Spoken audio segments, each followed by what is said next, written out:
Lucas, el libro de Lucas, capítulo 24.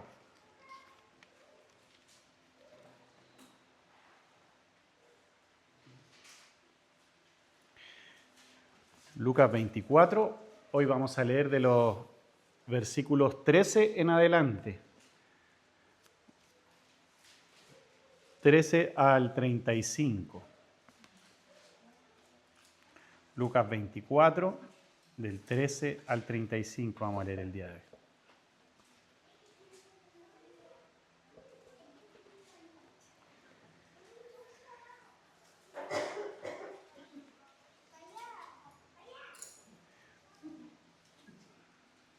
Bien, y si lo pudo encontrar, entonces vamos a leer en el nombre de nuestro Señor Jesucristo.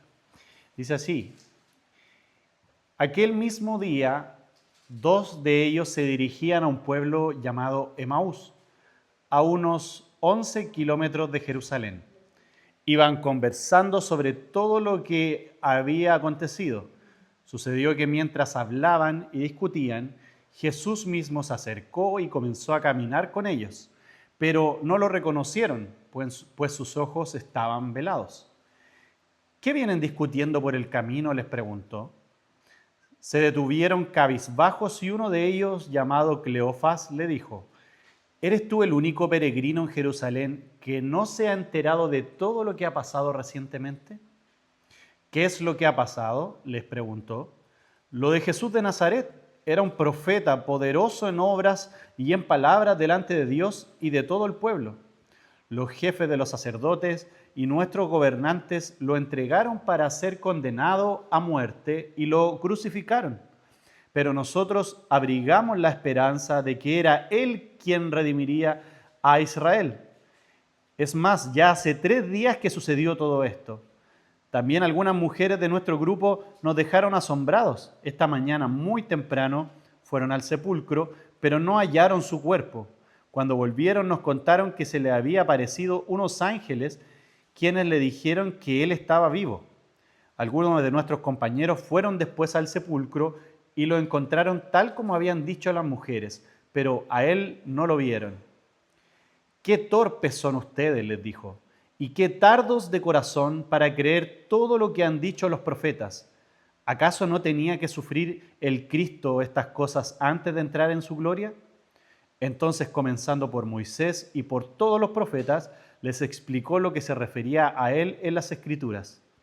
Al acercarse al pueblo a donde se dirigían, Jesús hizo como que iba más lejos, pero ellos insistieron: «Quédate con nosotros, que está atardeciendo, ya es casi de noche». Así que entró para quedarse con ellos. Luego, estando con ellos a la mesa, tomó el pan, lo bendijo, lo partió y se lo dio. Entonces se le abrieron los ojos y lo reconocieron, pero él desapareció. Se decían el uno al otro: ¿no ardía nuestro corazón mientras conversaba con nosotros en el camino y nos explicaba las Escrituras? Al instante se pusieron en camino y regresaron a Jerusalén. Allí encontraron a los 11 y a los que estaban reunidos con ellos. «Es cierto», decían, «el Señor ha resucitado y se le ha aparecido a Simón».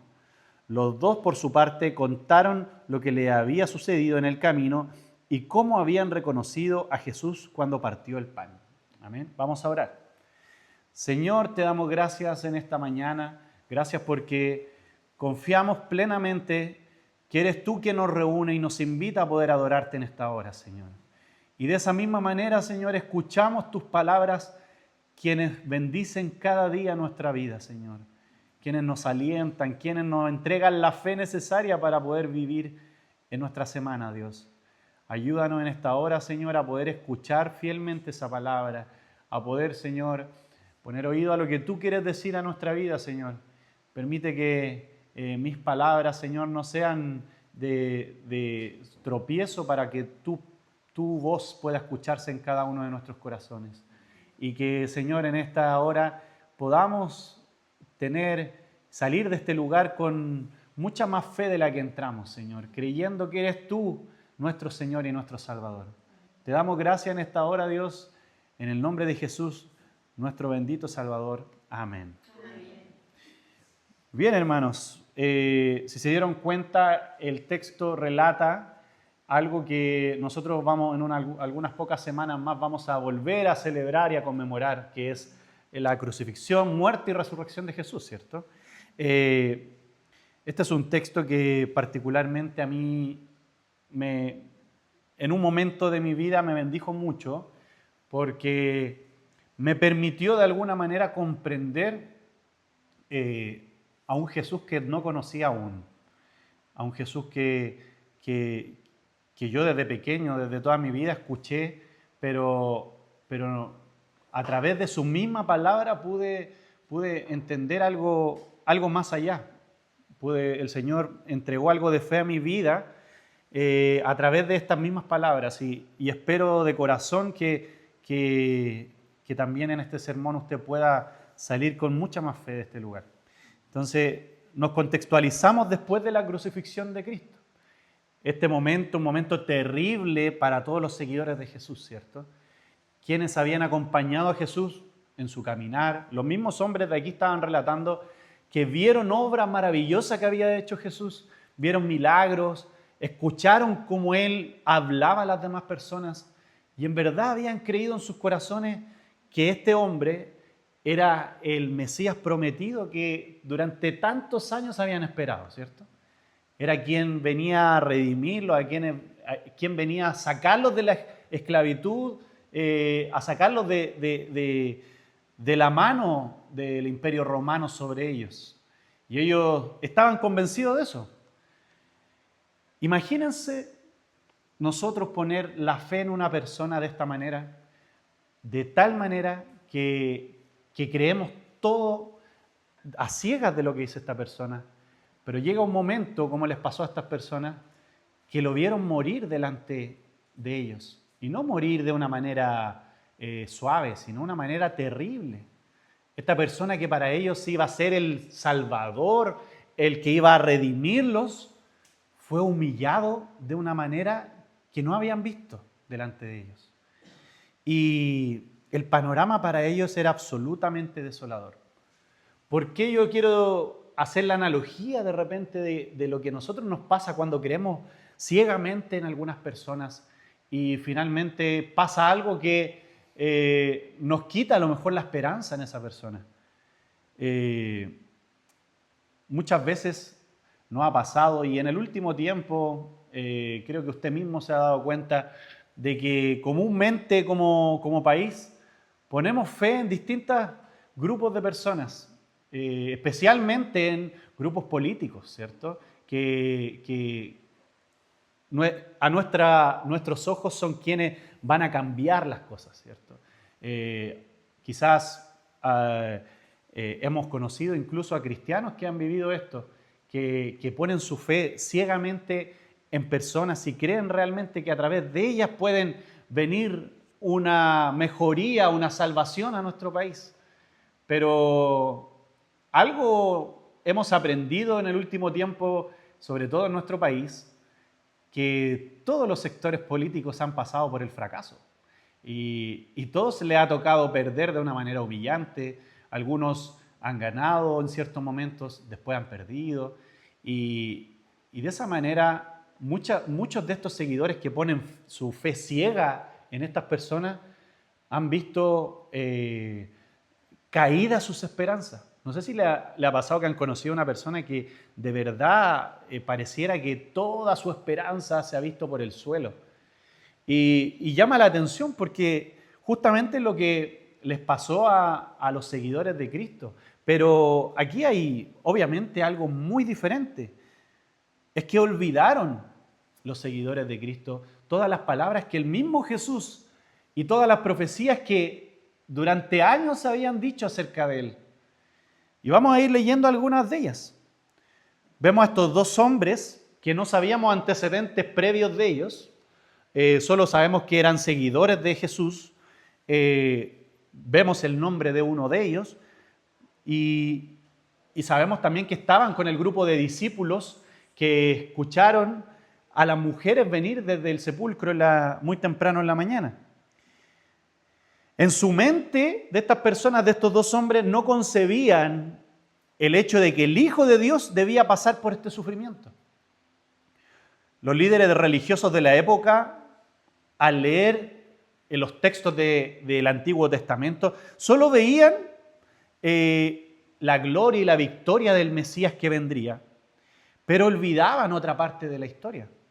Por ejemplo, si leemos en Isaías capítulo 52, de los versos 13 al 15, ellos se llenaban de fe con palabras como esta: He aquí que mi siervo será prosperado, será engrandecido y exaltado, y será puesto muy en alto. Como se asombraron de ti muchos, de tal manera fue desfigurado de los hombres su parecer, y su hermosura más que la de los hijos de los hombres. Así asombrará él a muchas naciones. Los reyes cerrarán ante él la boca, porque verán lo que nunca les fue contado y entenderán lo que jamás habían oído. Estas palabras a cualquier persona lo llenaría de mucha esperanza, ¿cierto? De conocer a este Salvador, a este Mesías que vendría. Pero no entendían que el sufrimiento también era parte de todo este proceso. Básicamente, desde el inicio, desde la creación, ya Dios nos estaba anticipando que la victoria del Mesías iba a ser inminente. Pero también, desde ese momento, ya no estaba asegurando que esa victoria no iba a ser libre de sufrimiento. Si leemos, por ejemplo, o recordamos Génesis 3:15, cuando viene la profecía de Dios sobre la mujer y sobre la serpiente, recordarán ustedes que en las palabras que dice Dios, dice que herirá a la serpiente en la cabeza, ¿cierto? Pero que herirá a la descendencia de la mujer en el calcañar, ¿cierto? En el talón. Y si bien asegura que esa victoria vendría, no dice que no iba a haber sufrimiento por medio, ¿cierto? Señala que para el Mesías el camino a la gloria sería igual a través de un sufrimiento. Incluso el mismo Jesús, en Juan capítulo 12, el 31 y el 32, él asegura que el príncipe de este mundo será expulsado, pero él será levantado y atraerá a todos a sí mismo. Incluso en estas mismas palabras de Jesús y en otras palabras como podemos encontrar en el Antiguo Testamento, como Isaías 53:12, que dice: por lo tanto, le daré un puesto entre los grandes, repartirá el botín con los fuertes, pero escuchen esto, porque derramó su vida hasta la muerte y fue contado entre los transgresores. O sea, las palabras siempre fueron de victoria, pero acompañadas de sufrimiento.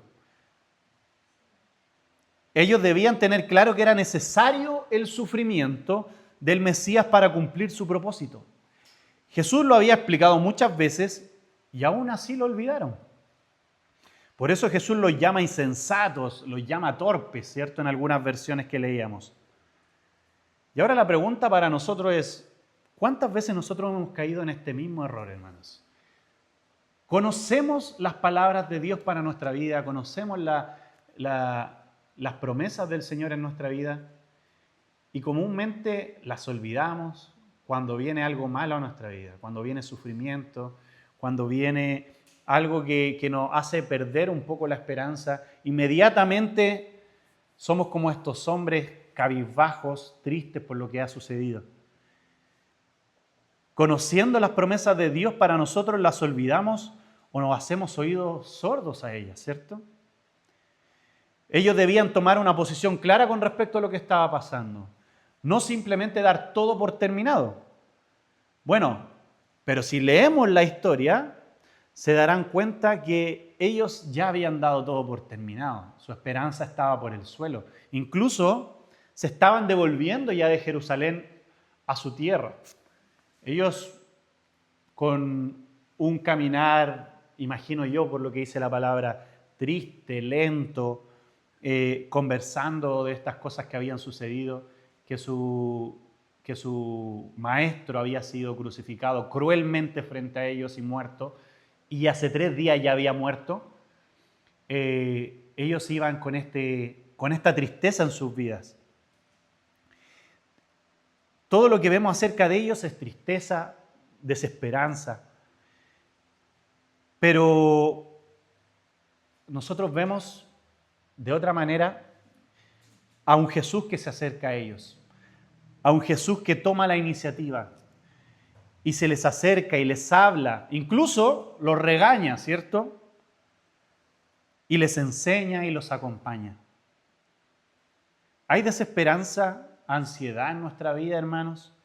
¿Hay desconsuelo, tristeza? ¿Hay algo que esté viviendo en sus corazones en este momento? Bueno, le cuento que Jesús ha tomado la iniciativa y se ha acercado a nosotros. Incluso nos ha regañado muchas veces por nuestro actuar, pero Él quiere caminar con nosotros, Él quiere estar junto a nosotros, no dejarnos ir y acompañarnos en el camino, tal como lo hizo con estos hombres. Luego vemos en la historia, es maravilloso ver cómo comienza, si leemos por ejemplo el versículo 25 en adelante, cuando vemos este regaño de parte de Jesús a ellos, también vemos que les recuerda palabras que venían, que les había enseñado ya. ¿Acaso no tenía que sufrir el Cristo estas cosas? Y en el versículo 27 vemos algo interesantísimo. Si leen el 27 dice, entonces, comenzando por Moisés y por todos los profetas, les explicó lo que se refería a él en todas las Escrituras. Vemos al mismo Jesús, el que había sido protagonista de estas historias, del que se había hablado por tantos y tantos años, a este mismo Jesús, enseñándole, dándole una clase de discipulado a ellos. Escucharon la mejor de las enseñanzas bíblicas que jamás podrían haber escuchado, de la boca del mismo por la cual todas las cosas del mundo fueron hechas. Él les comenzó a mostrar toda la Escritura, incluso lo que el Antiguo Testamento hablaba sobre él mismo. Y aquí vemos una de las características y cualidades más increíbles que vemos acerca de Jesús. Su eternidad y su deidad verdadera. Vemos aquí que muchas veces nosotros interpretamos la palabra de manera separada. Vemos historias, una historia que nos habla acerca de un hombre pastor de ovejas que luego derrota a un gigante. Vemos después una historia de unos profetas que entregan unas palabras a unos pueblos en específico. Y luego de mucho tiempo vemos a un hombre llamado Jesús que llega y enseña a un grupo de personas. Pero la importancia aquí, hermanos, es que la Biblia no son historias separadas unas por otras, con enseñanzas diferentes, con propósitos distintos. La Biblia tiene un solo relato, una sola mirada, una sola verdad, y esa verdad es Jesucristo.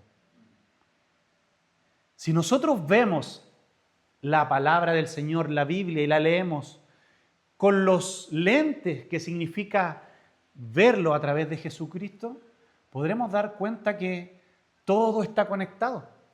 Desde el Génesis, desde esta promesa que leíamos, todo desde el inicio, cada parte nos apunta a un solo nombre, a Jesucristo. Toda enseñanza nos apunta a Él. Por eso, en el versículo 27 dice, comenzando por Moisés. O sea, alguien que recién está estudiando la palabra podría decir, ¿cómo esto puede ser posible si Jesús no vivió en el tiempo de Moisés? De hecho, Moisés vivió cientos y cientos de años antes de Jesús. ¿Cómo esto sería posible que Moisés iba a hablar de él? Bueno, la historia de Moisés, este libertador que saca al pueblo de Dios de la mano de Egipto, no es solamente esa historia de fe, sino es un anticipo verdadero de lo que sería nuestro gran libertador Jesucristo, que nos liberaría no solamente como anteriormente Moisés lo hizo del Mar Rojo, sino ahora nos liberaría para siempre de la esclavitud del pecado. Cada historia nos apunta a Jesucristo Y en cada palabra podemos verlo a Él. Imagínense, yo, como les dije en un inicio, con las torpes palabras que pueda tener en esta hora, estoy tratando de explicar esto, pero imagínense al mismo Jesús explicándole esto a estos hombres. ¿Cómo habrá sido esta clase de discipulado para ellos? Luego más adelante podremos dar cuenta, en unos versículos más adelante, se relata cómo fue para estos hombres escuchar estas palabras. Es maravilloso ver esto. Y si bien nosotros no podemos ver hoy día a Cristo enseñándonos su palabra, de igual manera creemos que está presente en este lugar y en nuestros corazones. No de manera poética, sino real, hermanos. Transformando nuestras vidas, ayudándonos a crecer, guiando a nuestra iglesia y dándonos esperanza de que solo en Él podremos encontrar consuelo a nuestro sufrimiento. En 2 Corintios, capítulo 4, verso 16, Pablo dice: por tanto, hermanos, no desfallecemos, antes bien, aunque nuestro hombre interior vaya decayendo, sin embargo, nuestro hombre interior se renueva de día en día. Esa es nuestra esperanza. Y estas palabras fueron de Pablo, un experto en sufrimientos. Y aún así, él da estas palabras de ánimo a los corintios. Sigamos con el relato. Cuando avanzamos por el texto, luego de que Jesús hace esta clase magistral de teología a estos hombres, vemos desde el versículo 28 que dice: al acercarse al pueblo a donde se dirigían, Jesús hizo como que se iba más lejos, se estaba despidiendo de ellos. Pero ellos insistieron y dijeron unas palabras maravillosas. Quédate con nosotros, que está atardeciendo, ya es casi de noche. Hay una canción muy antigua que yo no sé si conocerán, que yo conocí en la iglesia anterior a la que iba yo, que decía el coro, interpretando este mismo versículo, decía: quédate, Señor, que se hace tarde, te ofrezco el corazón para morar. Haciendo esta alegoría de estos hombres que no querían apartarse de Jesús, ¿cierto? Que fue maravilloso para ellos todo lo que estaban viviendo y que incluso todavía ni siquiera sabían que era Jesús, porque sus ojos estaban vendados aún. Y aún así sentían la necesidad de quedarse, de que este hombre no se fuera del lado de ellos.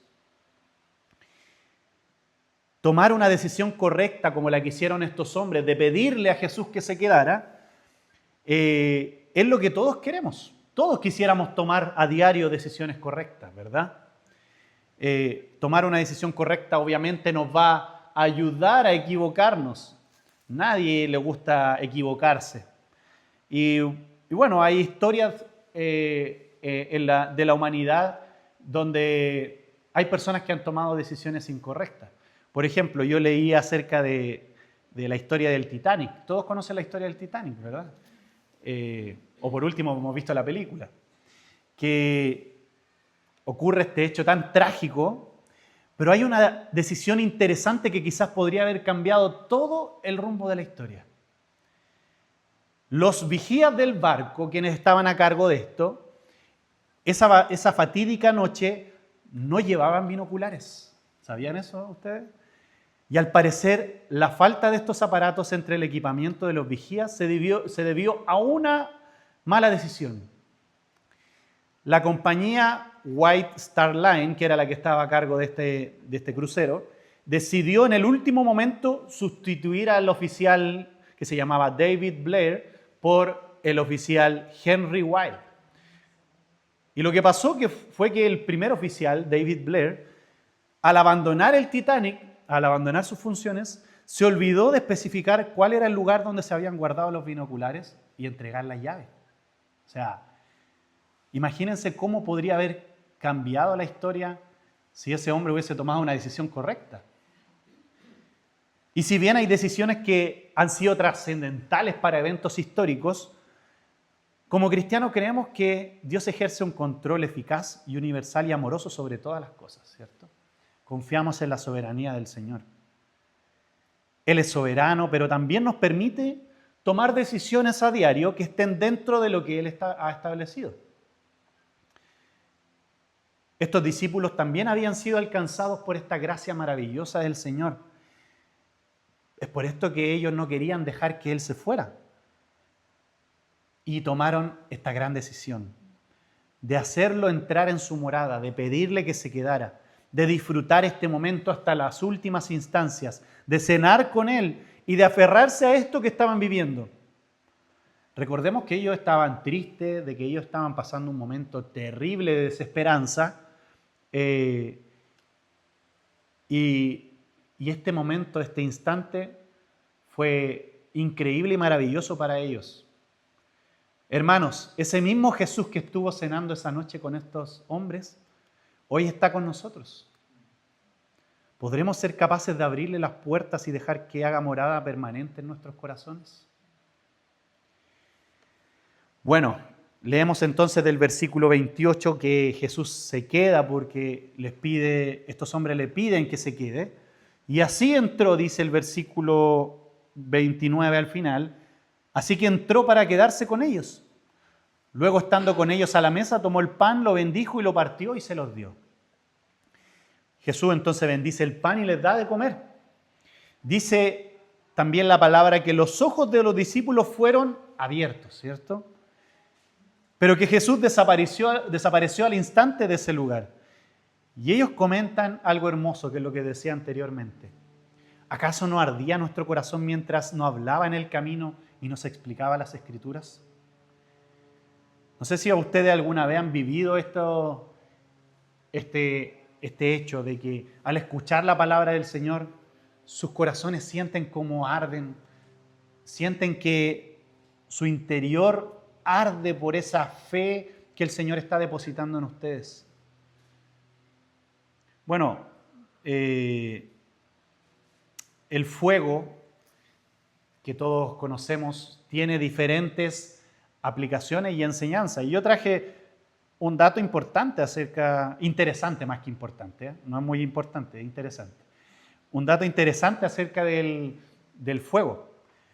Bueno, ustedes conocen, me imagino, las salamandras, ¿verdad? Me imagino que aquí se da mucho más que en Santiago. Pero me voy a referir primero a la salamandra, al animal, ¿cierto? En la mitología las salamandras eran asociadas con el fuego. Estos pequeños anfibios, son unos anfibios pequeñitos, encontraban su refugio dentro de los huecos de los troncos podridos. Ellos se refugiaban dentro de los troncos. Y cuando estos troncos eran utilizados para hacer la leña y para entrar en el fuego, las salamandras salían de sus refugios y aparecían entre las llamas. Y la gente creía que eran animales del fuego. Por eso luego se le dio el nombre a estos tipos de estufas, ¿verdad? Pero todo tiene una explicación lógica, ¿verdad? Bueno, el fuego en este caso siempre tiene que ver con hacer que algo arda, que algo suba su temperatura. Y en este momento, estos hombres dicen que sus corazones se sentían como que estuvieran llenos de fuego, que sus corazones estaban ardiendo. ¿No ardía nuestro corazón mientras conversaba con nosotros? Ellos comentaban en la manera de cómo sentían esto en su pecho. Se habían iluminado sus espíritus y reavivado sus esperanzas. Estos hombres que, como dijimos en un inicio, estaban muy desesperanzados, tristes, cabizbajos por lo que había sucedido. Vemos ahora unas palabras de ellos diciendo que estaban sus corazones ardiendo. ¿Han sentido, hermanos, esa emoción alguna vez? ¿En qué circunstancias hemos sentido esa felicidad, esa emoción tan fuerte que sienten que su corazón está ardiendo? Yo recuerdo cuando escuché por primera vez los latidos de mi hija. Anteriormente, antes de escuchar los latidos, habíamos ido a una ecografía y no se habían escuchado latidos. Y esa primera ecografía para nosotros fue muy desalentadora. Quizá nos sentimos como estos hombres en alguna medida. Y obviamente mucha gente nos ayudó a orar, mi familia y nosotros mismos con mi esposa oramos porque sentíamos que esta desesperanza por lo que estaba sucediendo. Y en la segunda ecografía por fin los pudimos sentir estos latidos. Y para mí fue esa sensación de ardor en mi interior, de una felicidad que inexplicable, ¿cierto? Me imagino que en algún momento en su vida lo ha sentido también. Para entender esto debemos imaginar lo que ellos estaban viviendo, hermanos. Recuerden que Jesús era quien por fin iba a dar cumplimiento a las Escrituras. Era la persona que tanto tiempo el pueblo había esperado. Y lo rescataría de esta opresión del Imperio Romano. Bueno, ellos vieron morir esa esperanza, y no en un accidente o producto de una enfermedad, sino torturado, avergonzado, tratado como lo peor y como la burla de toda la gente. ¿Cómo ese hombre sería el Hijo de Dios? Pero las esperanzas volvieron a ellos. Lejos de hablar disparates, las mujeres habían dicho la verdad. Las mujeres que habían escuchado en la mañana estaban diciendo la verdad y todo estaba cobrando sentido para ellos. Luego de que sus ojos fueron despejados y pudieron reconocer a Jesús, entendieron todo lo que había sucedido. Imagínense, hermano, cuando se dieron cuenta de lo que habían pasado y corrieron desesperados a donde estaban, volvieron de donde venían para contar esta noticia. No solamente las mujeres habían escuchado acerca de las palabras de los ángeles que le habían dicho. Ellos habían tenido el privilegio de ver al mismo Jesús y escuchar cómo les enseñaba las Escrituras. Ya no importaba que era de noche, porque se había hecho de noche. Ya no importaba que podrían haber ladrones en el camino. Ya no importaba que estaba oscuro. Nada de eso importaba, porque lo que acababan de vivir era mucho más importante. Corrieron desesperados y su fe y su esperanza había vuelto. ¿Qué necesitamos, hermano, para que Cristo haga arder nuestros corazones? Y no solamente para vivir esa experiencia, sino para que seamos conmovidos a compartir lo que hemos vivido. Estos hombres, al vivir esto, al darse cuenta de lo que había pasado, sintieron la necesidad de correr y contar la noticia lo más rápido posible. Aviva el fuego del don de Dios que está en ti, es lo que le dice Pablo a Timoteo, ¿cierto? Que estaba pasando también momentos de desaliento, de incertidumbre, de sufrimiento. Este regalo que el Señor nos ha dado, de conocer su verdad, de darnos cuenta de que quien está caminando junto a nosotros es el mismo Cristo como a estos hombres, no merece que sea una noticia que guardemos solo para nosotros, sino merece que sea una noticia como estos hombres, que corramos de felicidad para poder contarla a todos los que nos escuchen. ¿Cuántos desafíos, hermanos, se nos vienen este año o comenzamos a vivir desafíos? Y nos gustaría siempre ponernos metas, ¿verdad? Que cuánto voy a bajar de peso, que aprenderé inglés o algún otro idioma, que tomaré clases de algún instrumento, que buscaré pareja, etcétera, ¿cierto? Bueno, como congregación tenemos un llamado, hermanos, y nuestra meta es una en particular y de en primer lugar. Dios ha respondido las oraciones de años de muchos de nosotros. ¿A cuánto el Señor siente usted que ha respondido sus oraciones? Incluso de algunos que ya han partido y que han visto cómo su fe en Cristo se ha visto reflejada. Dios respondió, ¿y qué haremos nosotros? Necesitamos hombres y mujeres que realmente le amen, para que a través de nosotros Cristo sea manifestado a nuestro exterior, a nuestro entorno. Hermanos, Cristo nos ha encontrado en el camino y sus palabras y enseñanzas quieren avivar y hacer arder nuestros corazones. Él tomó la iniciativa. Él se ha acercado a nosotros. Nosotros éramos estos hombres sin esperanza, caminando, devolviéndonos a nuestra vida común y corriente. Y se ha acercado a nosotros y nos ha devuelto la fe y nos ha mostrado el camino correcto. Como dice Timothy Keller, la base central de la seguridad cristiana no es lo mucho que nuestro corazón está puesto en Dios, sino la manera inquebrantable en que su corazón está puesto en nosotros. Para reflexionar y practicar, hermanos, nos parecemos tanto a estos dos discípulos, ¿verdad? Se nos ha predicado tantas veces, pero cuando viene la prueba a veces nos desesperanzamos, nos deprimimos, nos entristecemos. Pero Cristo, hermanos, se ha acercado a nuestro camino y conoce nuestro sufrimiento. Conoce las tristezas que llevas por algún tiempo o por años. ¿Será que debe recordarnos lo que la Escritura dice, como lo hizo a estos hombres? Bueno, Él se ha acercado y ahora debemos aferrarnos a Él, no dejarlo ir, dejarlo entrar, gozarnos junto a Él para que vuelvan a arder nuestros corazones. El Señor quiere a Valle de Gracia con sus corazones ardiendo y para eso cada uno de nosotros debe dejar que Jesús sea el que haga vida en nuestros corazones, hermanos. Oremos. Señor, te damos gracias. Gracias, Señor, porque creemos fielmente, Señor, que tu palabra, tal como se expresó Jesús a estos hombres, hace arder nuestros corazones, Señor. Nos entrega fe, nos entrega esperanza, Señor. Hay muchas veces en que situaciones en nuestra vida nos ponen tristes, nos da ansiedad por el día de mañana, no sabemos, Señor, con certeza qué va a pasar de aquí a mañana, un mes, y nuestra mente y nuestro corazón empieza a dar vuelta y sentirnos intranquilos, Señor.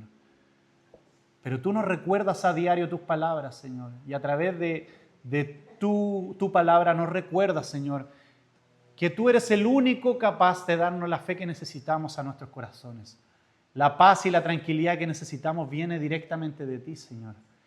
Y si en algún momento nos sentimos desesperanzados como vivían estos hombres en ese momento, te pedimos, Dios amado, que seas tú mismo el que nos recuerde tus promesas, tu esperanza, Señor. Y que a través de tu palabra, Señor, sea reavivada nuestra fe y sean ardientes nuestros corazones, Señor. Ayúdanos no solamente a poder guardarnos esta verdad nosotros, sino a compartirla con quienes lo necesitan, Señor. Para que también otras personas puedan vivir esta experiencia maravillosa de conocerte a ti y de darnos cuenta, Señor, que sin ti somos solo unos hombres y mujeres desesperanzados en el camino, Señor. Te damos gracias en esta hora por escuchar tu palabra y te bendecimos, Señor. En el nombre de Jesús, nuestro verdadero y único Salvador. Amén.